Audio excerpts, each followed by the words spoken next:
आज हम सुनेंगे औरत होने की सजा, अरविंद जैन द्वारा रचित पुस्तक का कुछ भाग। अमीना की अस्मिता। अमीना भारतीय समाज के उस वर्ग की बेटी है जहाँ बेटी पैदा होना भी एक अपशगुन माना जाता है और माँ बाप के लिए देनदारी। बेटे के गरीब बाप को हमेशा यह डर लगा रहता है कि न जाने कब शहर के गुंडे उसकी बेटी को उठाकर ले जाएं, पुलिस के हाथों बलात्कार के शिकार हो जाए, दलाल महानगरों के कोठों पर बेच जाए, खुद बदचलन होकर सबके नाक कटवा दे। बेटी है इसीलिए पढ़कर भी क्या करेगी। जितनी जल्दी हो सकी ब्याह हो और आफत से छुट्टी पाओ। बेटी बेचने तक विवश बाप उसके जवान होने की प्रतीक्षा खतरा नहीं उठा सकता, क्योंकि उसकी साक्षरता शायद बेटी की सुरक्षा कर पाने में सक्षम ही नहीं। कुछ भी उल्टा सीधा हो गया तो वह इस काबिल भी नहीं कि सालों न्याय के लिए कोर्ट कचहरी करता फिरे। करेगा तो खाएगा क्या, और वकीलों को फीस देगा कहाँ से। भूखा रहकर मुकदमेबाजी कर भी ले, लेकिन फिर भी क्या उसके साथ न्याय होगा। शायद अमीना के गरीब माँ बाप ने भी इसीलिए अबोध बालिका का निकाह 60 वर्षीय सऊदी अरब के शेख सगीर के साथ कर दिया होगा। अमीना पहली और अकेली लड़की नहीं जो इस तरह ब्याह दी गई हो। भारतीय कानून व्यवस्था की यह ऐसी विडंबना है कि अमीना कांड के मुख्य अभियुक्त सऊदी अरब के 60 वर्षीय शेख सगीर को जमानत पर छोड़ दिया गया। काजी व अन्य लोगों के विरुद्ध अभी तक कोई कानूनी कार्रवाई नहीं की गई, लेकिन निर्दोष और अबोध 11 वर्षीय अमीना को दिल्ली के बाल सुधार गृह में रखने के लिए अदालती आदेश दिए गए। पहला कानूनी सवाल यह है कि क्या अमीना का निकाह कानूनी रूप से वैध है, जो उसकी मर्जी के खिलाफ मगर माँ बाप की सहमति से हुआ है। इसके जवाब के लिए सबसे पहले यह तय करना होगा कि क्या वैध निकाह के लिए अमीना की सहमति अनिवार्य है, और अगर हाँ तो क्या अमीना की सहमति थी या नहीं। अगर अमीना की सहमति अनिवार्य नहीं है तो कहना पड़ेगा कि निकाह वैध है, मगर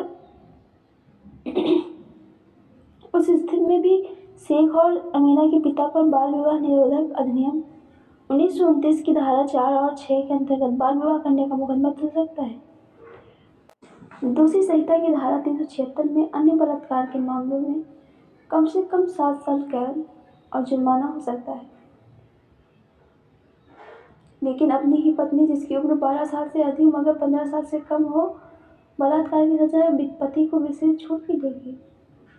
कैसा न्याय है ये। इसके लिए सिर्फ 2 साल तक कैद या जुर्माना या दोनों हो सकते हैं।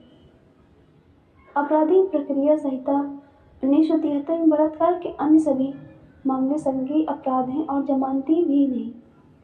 लेकिन अपनी ही पत्नी के साथ बलात्कार, चाहे पत्नी की उम्र कितनी हो, यानी 12 साल से कम नहीं, कि सभी मामले संज्ञेय अपराध नहीं हैं और जमानत योग्य भी हैं।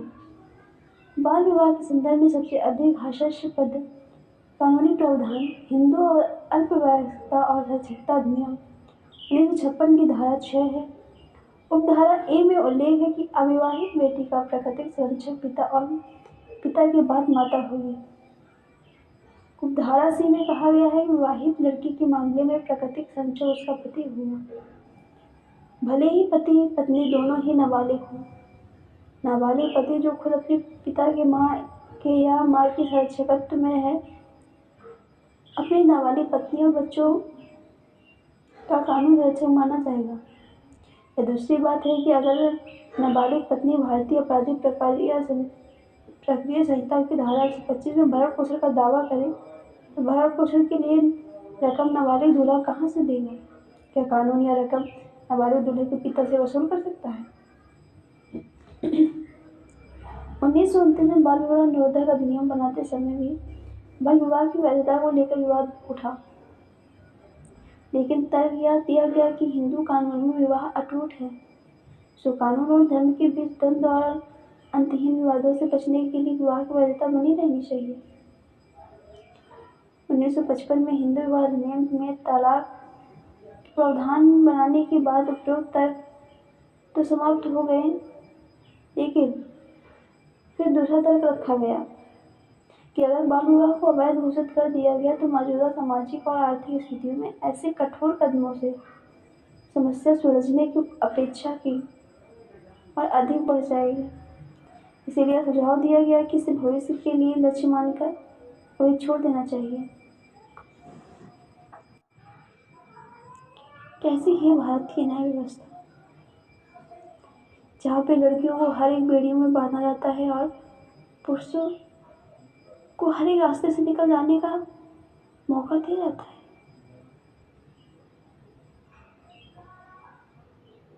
स्त्रियों को हर पल एक औरत होने की सजा मिलती है।